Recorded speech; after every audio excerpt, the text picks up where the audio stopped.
ताप के देखो ऊंचाई पर नहीं चढ़ा जा सकता, ये पहले से तैयारी कर लो। बड़े से बड़े भार का वहन भी ताप से ही होता है। जब हम कोई असत चेष्टा का विरोध करते हैं तो ताप पैदा होता है, वो ताप हमें चाहिए। अच्छे से समझ लीजिए, हृदय की बात कह रहा हूं, पर ऐसा कोई बिरला ही कर पाता है। जैसे अगर तुम्हारे हृदय में प्रभु मिलन की चाह प्रकट हो जाए, लालसा प्रकट हो जाए, फिर आगे का मार्ग बताना नहीं पड़ता, वो खुद हृदय में ताप होता है। बिना ताप के देखो ऊंचाई पर नहीं चढ़ा जा सकता, ये पहले से तैयारी कर लो। बड़े से बड़े भार का वहन भी ताप से ही होता है। जैसे बिजली है, एक ताप है, घर्षण से एक शक्ति पैदा होती है, ताप पैदा होता है। उस ताप से वो बड़े बड़े कार्य चला रहे हैं। हमारे हृदय में जहां ताप होता है, हम उसको शांत करने के लिए प्रयास करने लगते हैं। जब हम कोई असत चेष्टा का विरोध करते हैं तो ताप पैदा होता है, वो ताप हमें चाहिए, वही ताप हमें उठाएगा। पर हम इतने अज्ञानी हैं कि उस ताप को हम शीतलता में बदलना चाहते हैं कि हम भोग लेते हैं या हम अमुक क्रिया कर लेते हैं जिससे वो ताप शांत रहे, वो जलन ना होने पावे, इसलिए ऊंचाई पर नहीं चढ़ पाता, कोई बिरला चढ़ पाता है। ये रहस्य है आंतरिक। बिना तपे जैसे मटकी रस रखने लायक नहीं होती, वो फट जाएगी। कच्ची मटकी में पानी एक चुल्लू डालो, पूरी मटकी बेकार हो जाएगी। उसे ताप चाहिए तभी वो रस ग्रहण करे। ऐसे ही हृदय में हमें ताप चाहिए, इसलिए जानबूझकर प्रभु देते हैं। नहीं, जरूरत उनको क्या है विपरीतता देने की, प्रतिकूलता देने की, वो जानते हैं हम उनके हैं, हमारी परीक्षा की जरूरत क्या है। लेकिन बिना ताप के जैसे मटकी पक नहीं सकती, ऐसे बिना ताप के आपकी चाहतें जो सांसारिक है वो मिटेंगी नहीं। वो ताप, उस ताप को हमें चाह करनी है, हमें चाहिए, वो दुख चाहिए। जैसे कुंती जी कह रही है, वहां एक प्रीति का भाव प्रकाशित कर रही है कि प्रभु दुख में मैंने आपको देखा है। उन्होंने तो प्रभु को देखा है, प्रभु से बात कर रहे हैं, हम प्रभु के देखने की बात कर रहे हैं। हम जो अपने हृदय के ताप को मिटाने के लिए प्रयास कर देते हैं लौकिक, यही हमारी ऊंचाई में बाधा है। जो हमारी ज्ञान की भूमिका, भक्ति की भूमिका, प्रेम की स्थिति, अच्छे से समझ लीजिए, अच्छे से समझ लीजिए, हृदय की बात कह रहा हूं। बिना इस ताप के आपकी भूमिका नहीं बदलेगी हृदय की, आप ऊंचाई पे नहीं चढ़ पाएंगे। ये आंतरिक यात्रा है। जहां आपको भगवान कृपा करके ताप देते हैं वहीं आप बिखर जाते हैं और उस ताप को शांत करने के लिए विपरीत आचरण कर देते हैं। अब फिर वहीं के वहीं नीचे स्थिति गिरती चली जाती है। किसी ने पूछा कि साधन करते करते इतने दिन व्यतीत हो गए, पर मुझे ना तो भगवान की प्राप्ति की इच्छा है ना भगवान प्राप्त हुए, तो इसका क्या कारण हो सकता है? हम भजन कर रहे हैं, बहुत समय से साधन में लगे हैं, ये मानो अपने सबका प्रश्न है। भगवान की प्राप्ति की इच्छा, हाहाकार मच जाएगा हृदय में। इच्छा तो एक बार तो इच्छा हो इनसे मिलने की, अभी तो केवल वाणी से भले बोल रहे हो, हृदय से नहीं। आवश्यकता उस इतनी हो जाए प्रभु की कि चैन ना मिले, तब उसे इच्छा कहते हैं। जैसे प्यासा आदमी, चाहे उसके आगे अमृत रखो, रबड़ी रखो, नहीं, उसे केवल पानी चाहिए। जब हमारी श्वास लेने की वृत्ति जैसे जल में डुबोने पर होती है, केवल अब हमें वायु चाहिए, श्वास, ऐसे जब हमारी चाह केवल भगवान चाहिए, केवल प्रभु चाहिए, जरूरी है, हमें जरूरी है, अत्यंत आवश्यक है जीने के लिए। जैसे जल वायु अन्न की आवश्यकता है, ऐसे जीवननाथ के लिए उनके मिले बिना जीवन का अस्तित्व क्या? यही भटकना रहेगा, बार बार जन्म, बार बार मरण, बार बार भोग, क्लेश, अशांति। तो पूछा कि साधन करते करते इतना समय हो गया, ना तो भगवत प्राप्ति की इच्छा है और ना प्रेम है, तो इसका क्या कारण हो सकता है?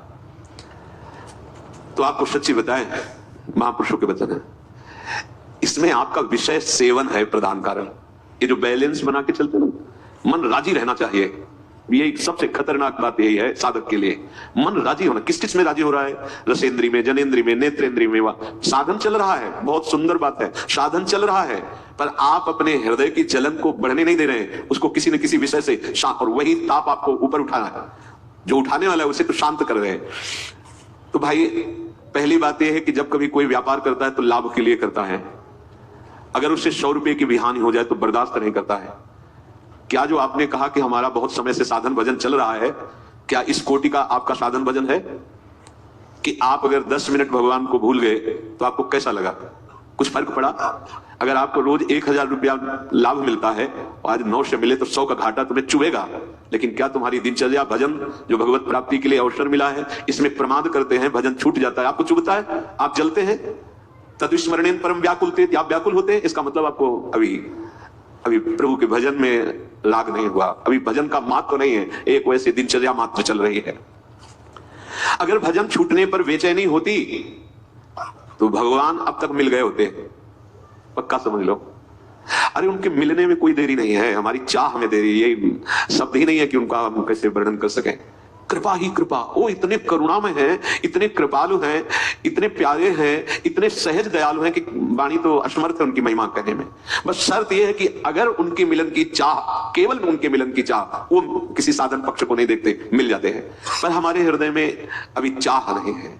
ये चाह तभी पूरी हृदय को अपने भाव में लाएगी जब हमारा भजन छूटे तो हमें ऐसी व्याकुलता हो जैसे हम किसी व्यापार में घाटा बर्दाश्त नहीं कर सकते।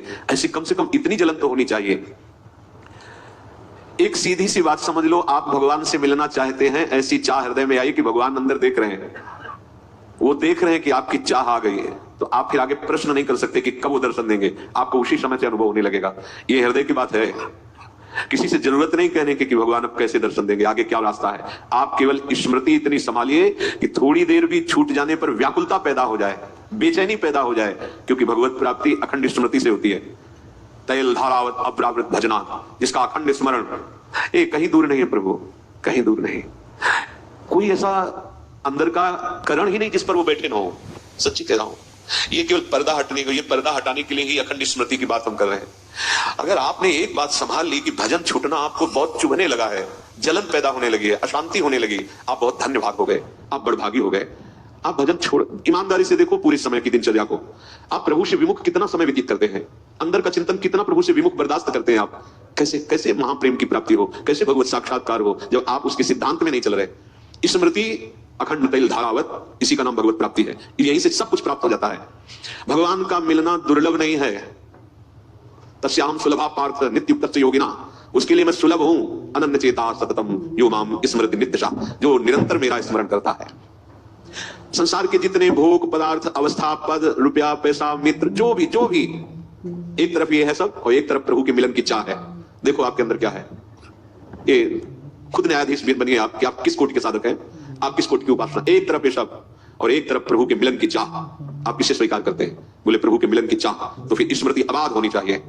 अबाध स्मृति। बर्दाश्त कैसे हो रहा है प्रभु का विस्मरण होना, प्रभु को भूल जाना कैसे हो रहा है तुम्हारे जीवन में? इसका मतलब अभी इधर महत्व है, प्रभु का महत्व नहीं है। चाहे जैसी प्रत्येक परिस्थिति हो, चाहे जैसी चित्त की अवस्था हो, चाहे जितना प्रतिकूलता या अनुकूलता हो, तुम्हारा भगवत स्मरण का तार नहीं टूटना चाहिए। अगर इसी जन्म में भगवत प्राप्ति करनी है, भगवत प्रेम में डूबना है, तो स्मृति का तार तुम्हारी न टूटना है। कोई धन, कोई संपत्ति, कोई पद, कोई प्रतिष्ठा, पर ऐसा कोई बिरला ही कर पाता है। जैसे जगह जगह